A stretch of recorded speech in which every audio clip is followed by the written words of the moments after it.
Hi, I'm Ashley with J&A Travel Adventures, and in the process of going on our trip to the Maldives that we've just done in June and July of 2021, we flew through the Hamad International Airport in Doha, Qatar. And with all the things going on with COVID, I kind of wanted to update you what that was like, because we've done that in the past, but this is the first time we've flown since COVID. And I wanted to walk you through all the procedures because it was a little hairy and a little chaotic. And so if my explanations can help it be easier for you, that's what my goal is. Okay, so we began with hanging out until 20 minutes before the flight in the Qatar Airways lounge. And that's about usual for us. Hubby and I wandered down to our gate. We knew we were going. We had our passports and we had our tickets on our phone, which is what we're doing nowadays with COVID, is we're choosing not to usually get paper tickets. So we get down to our gate, and when we get there, it is just a mass of people and chaos. And there's a lot of languages being spoken, and I found one of the cute ladies who's in the adorable maroon hats that Qatar Airways wears, and I was like, what do we need to be doing? What is going on? Because I know at this point our flight is going to start boarding in about 15 minutes. And she said, what class are you flying? I said, we're flying business class. We're in the Q suites. She said, go over there and get in that line. And luckily that was a little bit of a shorter line. So I figured they want to look at our tickets and our passports and maybe look at our COVID tests and put us on the plane. Because you have to remember, we've already checked all the things in the United States with the airlines already. We've already presented our attestment form for the Maldives government. We've already presented our COVID test. We were told everything was done in the United States, and we wouldn't have to bring any of that stuff out until we got to the Maldives, where we went through immigration and customs. Well, that was wrong. So we get up to the counter, and there's a nice gentleman who's standing there, and the first thing he does is ask for our passports, which is usual, and then he wants to see our paper tickets. And I tell him that we don't have paper tickets, that we're traveling with our barcodes through American Airlines and Qatar Airways. And he's like, oh, no, you got to have paper tickets. So he very politely prints out paper tickets for us for our next legs, and life is good. So that's the first thing he wanted. Then he wanted to see a paper copy of our COVID test saying that we had negative results, and he wanted a paper copy of our Qatar attestment saying that they are eligible to look at and have our PCR test in paper copy, or to have it at all. And so luckily I had made about 3 copies of our PCR test and of our Qatar Airways consent to look at our COVID test, because I've already turned those in the United States. Well, he wants to have a copy also. So multiple copies, just fine. Then he asked to see a copy of our QR code for the health form we have to fill out for the Maldivian government. Well, the Maldivian government says that you're supposed to have it on your phone as a QR code, and they'll scan it when you get to Mali. Well, by chance, because I over-prepare for everything, and I was concerned about not having any internet, I had printed off mine. But hubby did his actually at the airport in Texas, and so his was on his phone, but Qatar Airways wanted it. So we were looking a little frantic, and luckily, because we were traveling business suites and we acted like we were confused Americans, and my hubby had on his phone and I had mine printed out, they were willing to take that. The final thing that kind of threw us, but luckily because I was over prepared, it worked out. He then wanted to see a copy of our reservation at our resort. So since we were staying at the Cinnamon Don Valley, I have the resort confirmation. I pull it out and he looks at it, and he is flipping through the 2-3 pages. I print out the whole thing, with all the ads and everything by accident, and just stapled it all together and thrown it in the backpack. And so as he's looking through it, first thing he notices is he says, good, both of the names are on here. Hubby and your name are on here, so that's good.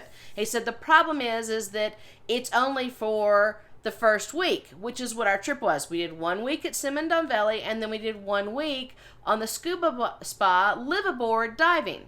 So what I pulled out was 1 week. So he's like, I need proof in paper that you are going to be staying somewhere else in the Maldives that is not the city of Mali. Fine.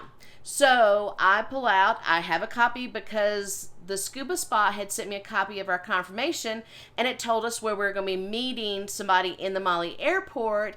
And so I had printed out because I want to make sure I had that. So I pull that out for him, and he's like, oh, your names aren't on this confirmation. I need to have proof of who is staying at the scuba spa.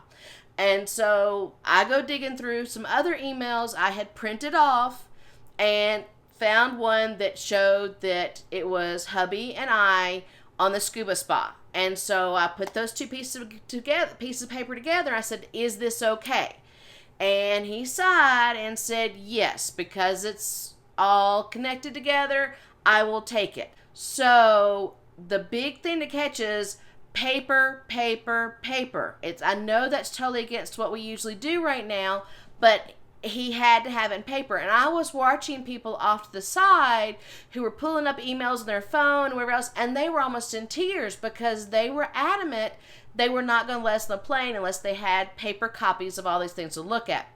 I asked the gentleman while I was there, I was like, is this just a Maldivian thing that you're being so picky about? He said, well, most of the Asian and Middle Asian countries are having us do this, and Qatar Airways is choosing that they want to see everything in paper in a file together. So I scanned around and looked at some of the other gates around us, and they were as chaotic as ours was.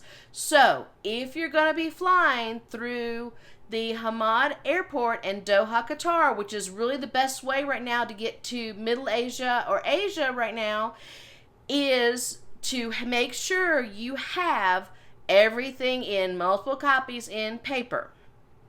Now, if you found this video helpful, please give me a thumbs up. And if you like videos like this, please subscribe below, because I have many more videos about things that will make your life traveling so much easier. They'll be coming up. So please join us. Now, let me tell you about all the paperwork we needed to return to the United States from Mali via Qatar Airlines and flying through Hamad Airport again. So in Mali, we had to give to the counter, and they kept a copy, where before in Doha they had looked at them, but they had not kept them. So make sure you have multiple copies of your PCR tests and your forms, because Mali actually kept them at the airport. So at the airport, we gave to Qatar Airways, we gave them a copy of our negative PCR COVID test, an original of our U.S. attestment that we had actually taken the test and it wasn't a fake test, and then also an original of the consent form for Qatar Airways to take our COVID test. So all of that we'd given in Mali. So I thought, hopefully, fingers crossed, we were done. But because I'd had the experience that we'd had when we flew through Doha to go to Mali, I'd already put a lot of things in the backpack, and I'd already made sure I had multiple copies of things. So whenever we went to the gate for us to fly from Doha to Chicago on Qatar Airways, we made sure we went down there a little bit earlier than we normally would from the lounge, because I didn't know what to expect. When we got to the gate, it was rather organized, but it was also rather chaotic at the same time, because they had set up the gate to fulfill two issues for flying from Qatar to the United States. They were having to deal with the COVID paperwork, as well as they were having to deal with the security concerns the United States has for flying through the Middle East. So when you arrived at the gate, there was obvious 4, I would call, stations set up on getting from arriving at the gate to actually the boarding area. The first one was what we usually see kind of like at the TSA check-in, and that there's a gentleman there that wanted to see our passports. He had us pull down the mask, and to look at our paper boarding passes. So once again, I made sure I had paper boarding passes. So he did that, and he scribbled something onto our ticket. The next section is screening again. So they want to screen everything we're taking on to carry on. They went through the backpacks. They were very detail oriented. I got busted because up in the lounge, I started a water bottle. And I hate throwing water bottles out. That's a pet peeve of mine if it's not empty. So I just put it in the backpack, not thinking that that'd be an issue. And I just finished it on the plane. So, nope, cannot take any water through screening. So therefore, I had to throw water bottle out. And that made them look at my bags a little bit more because I had a water bottle. Also, we went back through again an x-ray machine as part of that process. Even though we had done it earlier in the airport, we went back through it, took our shoes off, took off our Fitbits, our belts, whatever else, just like we had never been screened before. We went through that same process again. Went to a third station. At the third station, I don't really know why the station existed because once again, they looked at our paper boarding passes and our passports and asked us if we were U.S. citizens and scribbled something else on our boarding pass. At the fourth station is where we went through the COVID things. And luckily for us, we were American citizens, so we didn't have to do as much as the people who were kind of standing next to us in a different little line were doing. They had to do a lot more, and I'll tell you about that in a second. But as an American citizen, what we had to do is they looked at our boarding passes for the third time and our passports again. They wanted to see a copy, paper copy, back to paper again, paper copy of our COVID test being negative. They wanted to look at a attestment to the U.S. government. That's the form you have to fill out that you print off from online, saying that we actually were the ones taking the test and it wasn't a forged test, whatever.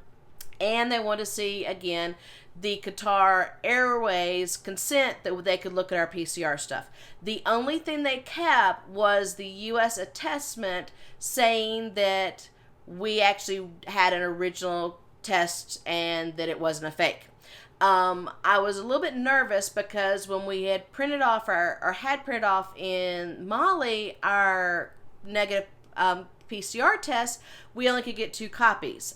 So I was worried that if they had taken it when I got to the United States, they might want one also, and I wouldn't have one. So when you're leaving your country that you've been traveling at, if you have the ability to get 3 copies of your negative PCR test, I really recommend 3 copies. Then we were able to get onto the plane. The other people who were not U.S. citizens, I was eavesdropping on a family from Italy who was in the little line next to us. They had to do the same thing that we did going to Mali. They had to provide a copy of their reservation saying where they're going to stay in the United States. I found that intriguing because the CDC says you don't have to have that.